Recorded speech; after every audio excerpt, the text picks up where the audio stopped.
Welcome to Yeukai Business Show, UK's premier business show where we feature business thought leaders, high achievers, and industry experts. Today's episode is brought to you by World Outsourcing Solutions Limited, a company that specializes in helping executive business owners with virtual assistant services and business growth systems. Here's your host.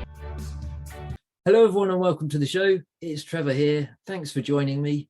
I'm also joined today by my guest, leadership and management consultant, Kimberly Wiefling. Kimberly, before I introduce you more, what's the big takeaway that you're going to be sharing with our listeners today? Thank you. Well, so many people in this world think that things are impossible. Well, I hope you have an impossible dream right now, because I can tell you from decades of experience that when we say something's impossible, all it means is we can't immediately figure out how to do it. And when you consider that one human being knows less than 1% of everything in the entire universe, you got to believe there's something in that 99% that we don't know that could make impossible possible, even inevitable, sometimes easy. Well, that sounds good. That's certainly going to stretch our thinking and our perceptions. Yeah, hopefully. Yeah, it's certainly an interesting topic that I'm looking forward to getting into. And a lot of that kind of is built around teams and other people's input and collaboration and all that, isn't it? Which we're going to dig into in more detail. Hey, you know what? Impossible is a team sport. I would never try this alone. Oh, yeah. Yep. Yeah. No, that sounds good. So for everybody that hasn't yet met Kimberly, she's the founder of Wiefling Consulting, and she helps businesses solve global problems profitably. She's also an author. She's a speaker. She does workshops. She does lots of different things, all to help people grow themselves and also their organizations. So lots we can learn from her. So thanks for joining us, Kimberly. Great to have you with us. My pleasure. Maybe kick us off with just sharing a little bit about your journey. You've been in business over 20 years. Certainly have lots of companies and organizations. So tell us a little bit about that journey that's brought you to where you are now. Oh, I always wanted to have my own business. The thing I should have said was, I want to have my own profitable business, because when the dot-com bust happened in 2001, I got my own business all right, with tons of work and no money. And it was years of scraping by. I mean, I honestly thought, oh, I'll work real hard and in a year it'll be going. Oh, no. I tell people now, don't worry, you start your own business, the first 5 years are the hardest. Yeah, so you just literally put in your calendar, okay, when I decide I'm going to quit, I will do it for 6 more months. And I actually did that. Okay, I feel like quitting this day. 6 months from now, I'll really quit. And then 6 months came and went, and I still wanted to quit. And the next week, something happened that tempted me right back into the game. So here I am 20 some years later, still doing my business. Amazing, even in the freaking pandemic. Well, yeah, thankfully, hopefully that's all behind us now. But yeah, the fallout, if you like, from that is still very prevalent with a lot of organizations. Maybe before we dig into sort of like more about the helping people sort of turn groups of people, say, into highly effective teams, but what is it that inspires you to do what you do? Well, I got my education in physics. So I have a master's in physics and a bachelor's degree in chemistry and physics. And I thought, oh, I'll be a scientist. Then I worked in engineering for 10 years at Hewlett Packard in 7 different jobs. And I was like, oh, dear Lord, I never studied human skills. I didn't know how to communicate with people. I didn't know how to work as a team.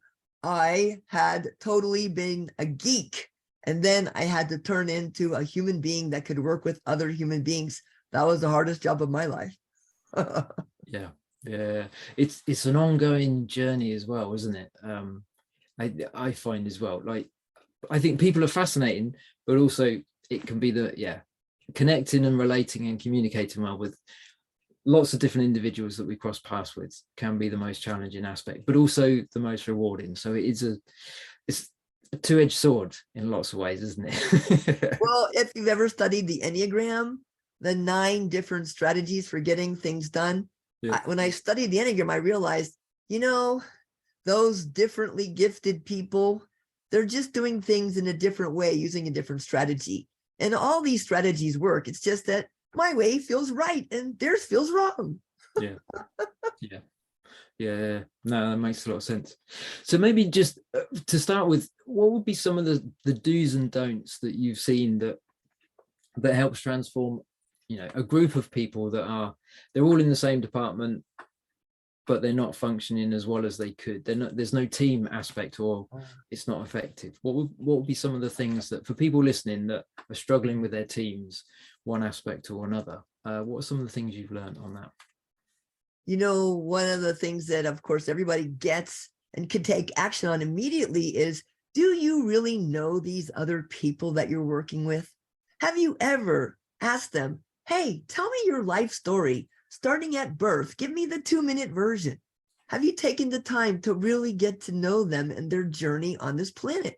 And most of the groups I've worked with, there's people working together for 10, 15 years that they don't know certain significant things about these people's life's journey. So I think the first thing you do is everyone gets a piece of paper, graph paper if you're engineering people, all right? And you draw your happiness as a function of time for your whole life, and you show it to people, and you tell your life story about the ups and downs of your life. And you know what happens? You start to see, hey, I'm not the only one that's had ups and downs. And gee, we have a lot in common with each other. In fact, just 2 minutes sharing your life story with somebody, pretty much all the time, you're going to find something that you have in common. And that is the beginning of relationships and trust and true teams. Wow. Yeah. We could park on that and just, unpack that for the rest of the day. No, that's really good. And it's also, it helps us understand the fact of where people are coming from sometimes as well, and their perspectives of things. That's really good. What would you say would be so for people that think, well, my team would never do that, I could get them all in a room, I could suggest it and all the rest of it, but it just wouldn't work. How would you help people take that step of people being willing to share that sort of the non-work details of life, so to speak? Well, one of the ways that you can get people to be willing to share more is to get them to have some fun together. Kind of a simple thing is just get people to go outside and have a picnic. I mean, people have to eat, right? Even in times when you can't really get together socially because of some epidemic or pandemic, you still need to be able to get together. And you can do that outside. I had over 200 dinners at a distance at my house during the last 2 years. Every Friday and Saturday night, I would have dinner at my house outside, and people would bring stuff to share, and you start to eat together and talk together. Now, here's what I learned from animals in the jungle. Animals that eat together don't kill each other. So if you can get human beings to somehow have lunch or dinner together, it builds relationships in a way that animals do. That's really good. Yeah, that's a really good perspective. I like that. Yeah. Cool. Think about that for everyone listening. Think about that after the episode. Think about that a bit more and work out how you can make your team a bit more human by getting them together somehow. Yeah. Have you known anybody to turn down a free pizza? No, I certainly wouldn't. No. Suddenly you shop with free pizza, people are going to stop. They're going to have a piece of pizza. They're going to sit and chit chat. Yeah. And it's realizing that people are human, isn't it? That I think that can be, for some reason it sounds so simple, but within a work context, within the pressure with targets and everything else that's put on responsibilities of teams and things like that, and the people leading the teams as well, you can lose focus on the human aspect quickly by having to sort of deal with figures and targets and things. So really good point to bring out. Well, of course you need to have those targets. I mean, of course, that's why we stay in business and we can keep doing it next year. One of my colleagues, Patrick Cowden, though, he has created this way of communicating, and he's an old software engineer, okay? And he has created this way of communicating that starts off with something like this. Hey, how are you feeling really? And then he has people just listen and appreciate to that authentic response. Check out Patrick Cowden, The Beyond. I'll get him to come on the show sometime. But this is a different way of communicating than saying, how are you? Oh, I'm fine. How about you? Fine. Oh, that's just a bunch of nonsense. Yeah. I know exactly what you mean there. It's almost like, yeah, we have to say that. And yeah, I'm not, you don't want to know, so I'm not going to tell you. Everything's fine. Let's smile and just carry on as a, yeah. No, I know what you mean. Yeah.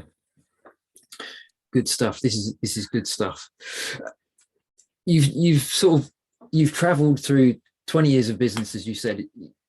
You had the strategy of, when I feel like quitting, I'm going to give myself another 6 months. So that's sort of one way that helped get you through it. But what would be for people that are leading teams and organizations listening now, what would be some of the things you would say that would help them get through the hard times? Because, there's going to be more than one.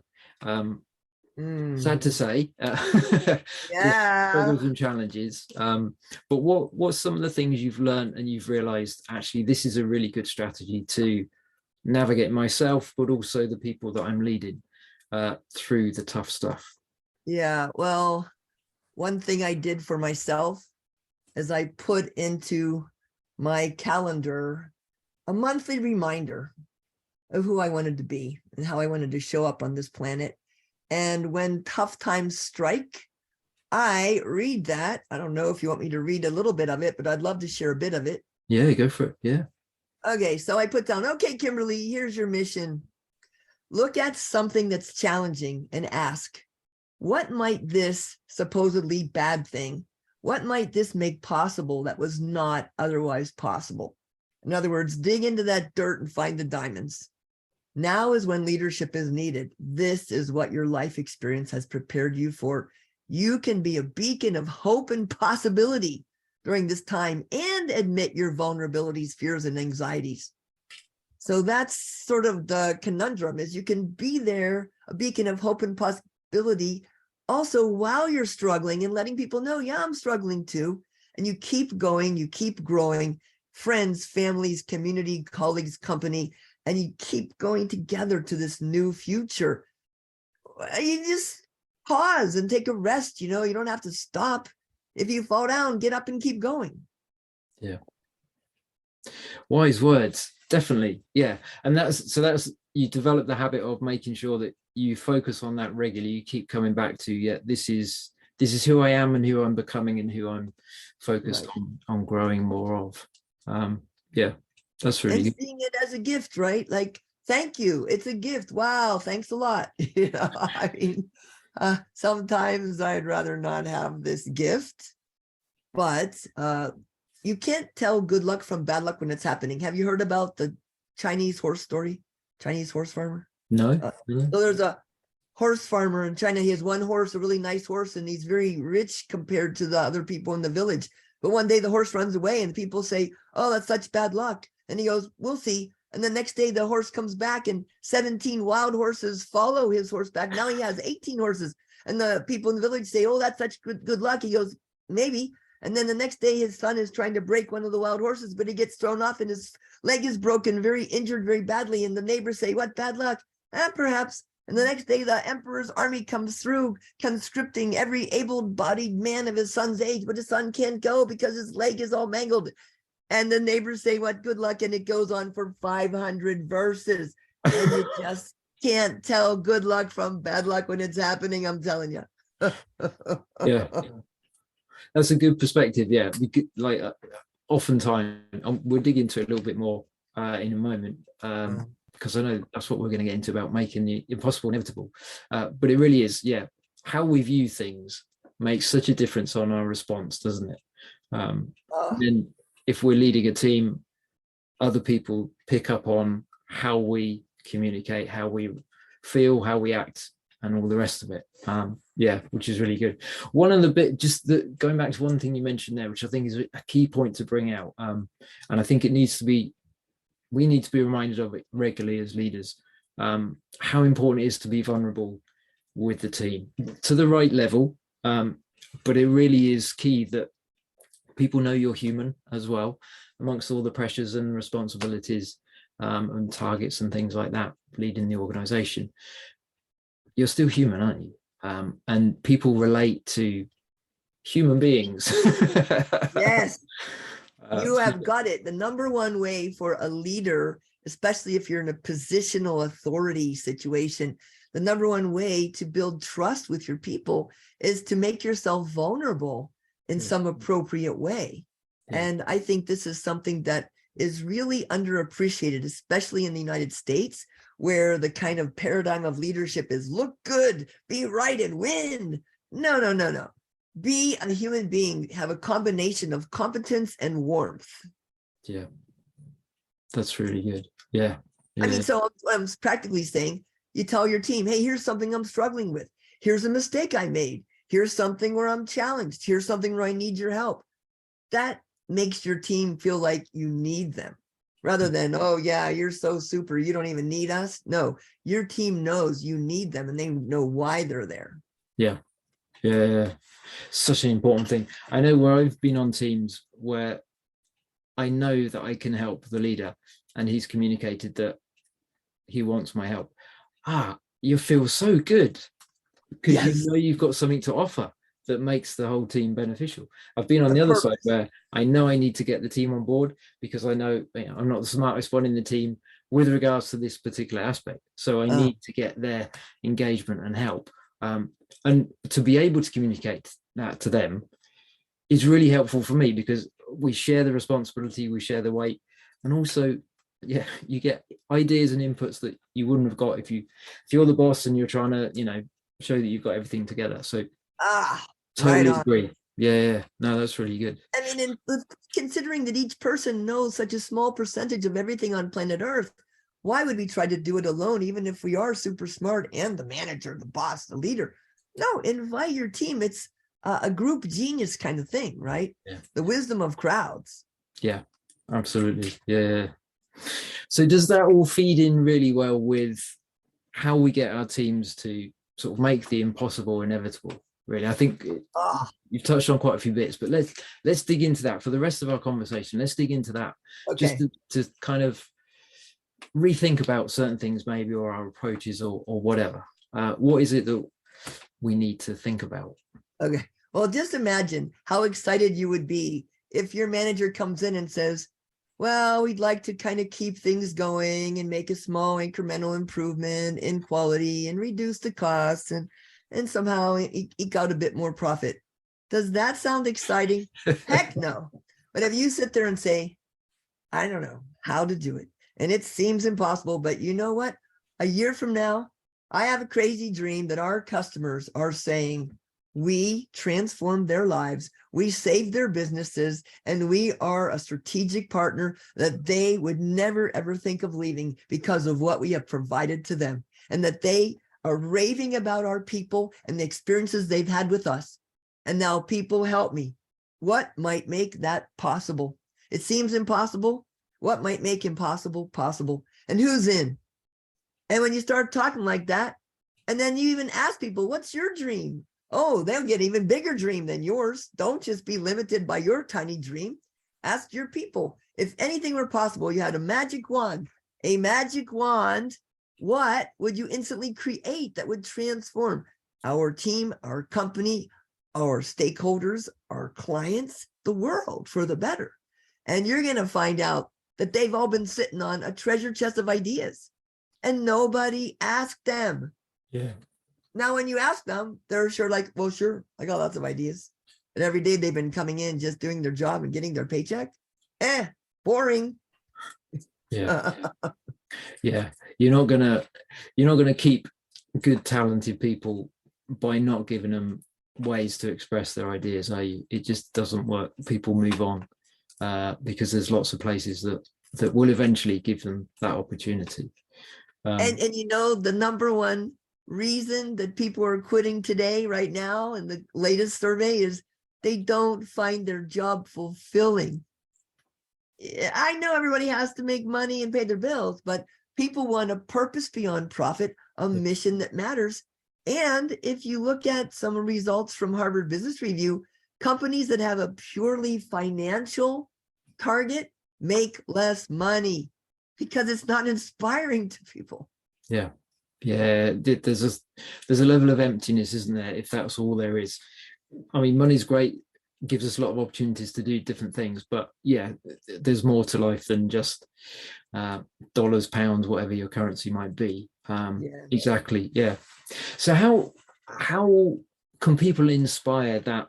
So for people, let me put it this way, for people listening that are right, Kimberly said, I need to kind of set the vision higher. I need to communicate, give people the opportunity for ideas and stuff. How else, or how can you build and develop that sort of engagement? So what are some of the things that work and what are some things that don't work? Because you can't necessarily run in every direction with every idea, can you? But how do you manage that well, that keeps the momentum going forwards? Big question, I know. Yeah, no, that's right. So every business needs to focus on 3 horizons. Horizon 1 is keep things going. Horizon 2 is make things better. Horizon 3 is breakthroughs, disruptive transformation. And you can't have the same person responsible for the disruption as the day-to-day. So you have to give people a chance to jump out of the day-to-day and be in the Horizon 3 world. So you definitely need to structure for that in your organization. You may rotate people in and out of that Horizon 3, or you may have a special kind of incubator team for that. Some companies I work with have something called the incubator team. Then if you're in there, you have to realize human beings, especially smart ones, they're afraid to say ideas if they don't know how to do it. But if you know how to do it, it's not a breakthrough. So you need to find a way to give people permission to say ideas without having the how. And I call that design thinking. That's a beautiful way of approaching things. Design thinking leverages lateral thinking to jump into the future and create a clear, vivid image of the future you're trying to create without any evidence it's possible and without knowing how, and then work backwards from there to develop a path to create it. So one of the great tools for that is called News from the Future. We're in the future. It's 3 to 5 years from now. We're reporting on this global BBC News and hundreds of millions of people are listening. And what are we being interviewed about? Where are we? What are we saying? What are the other people saying about us? And you get them to hallucinate like this and create these wildly imaginative news reports from the future, which are supposed to be impossible. Come to find out, oh my gosh, by the end of the news report, they don't seem impossible anymore. And some people have some ideas how to do it. And some people are saying, well, that's something we could do. There's a plan.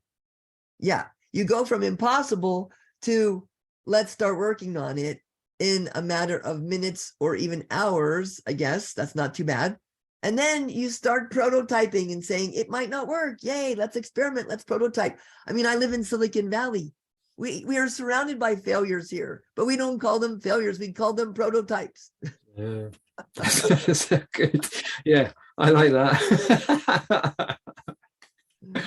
But it's true, isn't it? Yeah, I mean, the best ideas don't come fully formed, do they? I'm not sure who said that originally, but I think that's such a good quote, that you have to give time and space for things to develop. I really like that as well. Just there's lots of things you said there just in those few moments that it's got me thinking lots of different ways. So I'm definitely going to listen to this afterwards again, at least once. For everyone listening as well, definitely do the same, because if you're like me, we don't catch everything the first time. But yeah, like just as you were saying about it, there's certain people that are more gifted from a visionary perspective. I mean, some people might say, oh, they're just daydreamers or whatever, they're off in the clouds. It's like, well, they're not necessarily.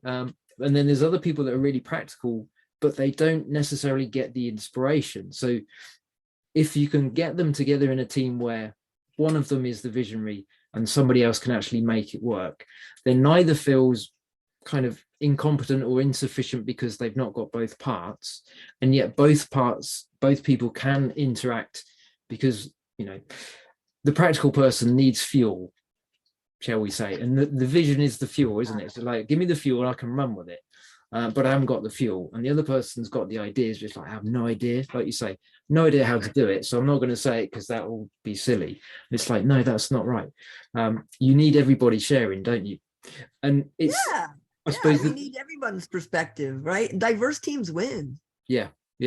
And the challenge, I suppose, the ongoing challenge for the team leader, that whoever it is keeping that culture where it's safe to have lots of prototypes before we get to the finished product. Lots of discussions and lots of sharing of ideas that, or if I share it, they're going to want me to do it necessarily. There you go. Yeah, that's such a key thing. I like that. I really like that. I'm certainly going to take that and use that going forwards as well, in lots of different ways, I know. But yeah, that's really good. Tell us more. Anything on this that yeah. Well, sometimes I work with Japanese. Actually, a lot of times I work with Japanese companies, and they hired me because they went to Silicon Valley mindset, innovation, and all that stuff. And I ask them, "Oh, great! You want to be innovators? When's the last time you celebrated a failure?" "Oh no, we don't do such things."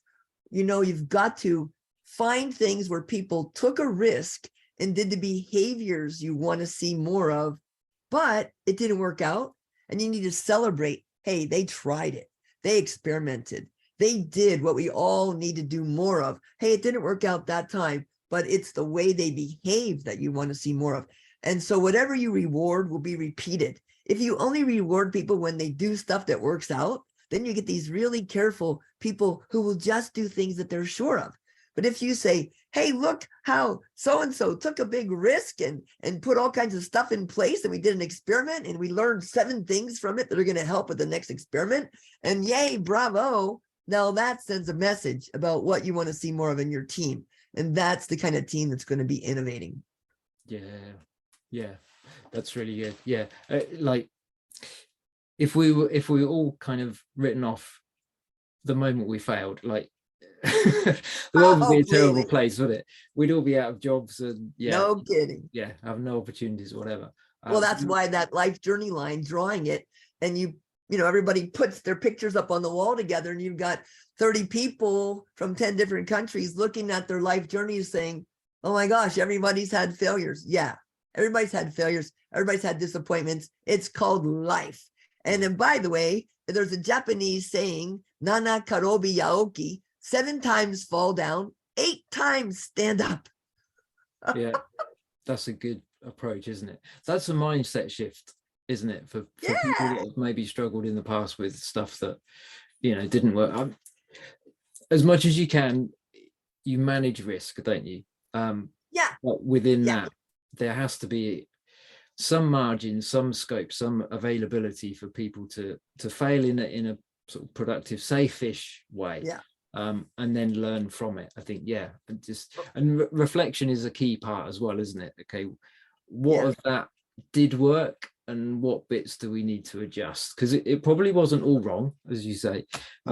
There's good stuff in it, but a lot of the times we can almost get embarrassed at failure, rush off and try and get involved with something else to prove that we can do it. And it's like, actually, maybe there was more benefit in that than we realize. So let's. And I just want people to understand, of course it hurts.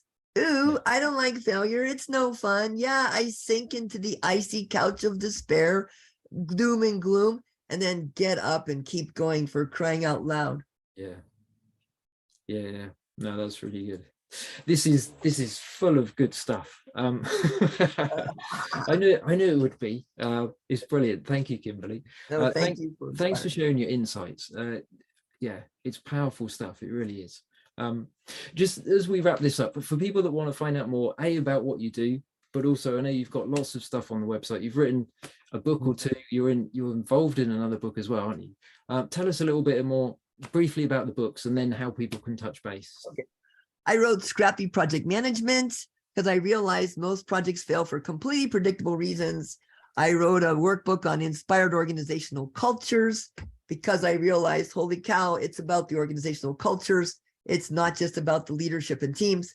And then I wrote a big book about scrappy women in business with a bunch of my scrappy gal pals. We are amazing. And they can get them on Amazon. And of course, reach out. My website. If you can spell my name, you can find my website. No problem. There aren't that many Wieflings on planet Earth. Wiefling.com, KimberlyWiefling.com. Just Google me. You'll see me and my family. Okay, that sounds good. Yeah, and there'll be a link in the show notes where people wherever they're finding this podcast, there should be a and link. I share anything I have and I can to support. Just please reach out. Happy to share. Yeah, no, it's brilliant. I had a quick look on there earlier. There's videos on there, there's blogs, there's lots of good stuff. Lots of tools. Definitely. And my team, Silicon Valley Alliances, it's a group of people I've worked with for the past 15 years here, Europe, and Asia and Australia. We are having a blast working together virtually in our pajamas from the waist down. It's just been fun. Absolutely. Yeah, it makes the world a smaller place, doesn't it? And a lot more. It does. I got to work in Zambia last year. It's virtually. Can imagine me working in the middle of Africa in Zambia with 15 wonderful entrepreneurs, teaching them entrepreneurship. Yeah. Yeah. There's so many opportunities available to us now, isn't there? If we allow ourselves to think and to seize opportunities. So yeah. Brilliant. Thank you. I think you should definitely come back at some point, because we've not really dug into anywhere near the depths of your wisdom and insights. Let's do it. Let's expand our brains. Yay. Absolutely. Woo. Yeah, absolutely. No, that's really good. And you run workshops as well, don't you? And all sorts of lots of different ways of helping people. So yeah, we call work shock therapy. Actually, it is a learning laboratory, and where people just get to transform themselves, because just knowing how changes nothing. You've got to go and exercise those muscles and get those leadership skills in good shape so you can go into the arena and do the right thing for your team. Yeah, absolutely. Yeah, I think next time you come back, we should definitely talk about managing change. I think, or culture. I mean, there's both. They're hugely influential aspects to whatever business people are running that are listening. Definitely. Anyway, for now, let's wrap it up there. But thank you for everything that you've shared. It's been brilliant. Yeah, this could be one of my favorite episodes. This. Definitely gonna hear it. I want to be your favorite. Absolutely. Yeah. No, that's brilliant. Thank you. Thank you. Okay. Everybody listening as well, as I say, make sure you hear this 2 or 3 times at least, and just grab 1 or 2 bits and pieces that you can do actionable things on straight away. That's where you really start to see momentum. And lots of different things that Kimberly shared that will just help us change our mindset or our perspective about certain things within our teams, within our organizations. So lots of different things we can take from this episode. So make sure you make it work for you. As always, we encourage you to take action, because that's really where change happens. So as we close this episode, just remember that we believe in you and we believe in your potential, and we will catch you next time. Thank you for listening to Yeukai Business Show. We will be back to bring you more episodes with success stories and advice straight from the experts. Want more? Check out www.yeukaibusinessshow.com. Get your free trial of our virtual assistant service today. Just visit www.worldoutsourcingsolutions.com. Quote WOS18, or send us an email at support@worldoutsourcingsolutions.com.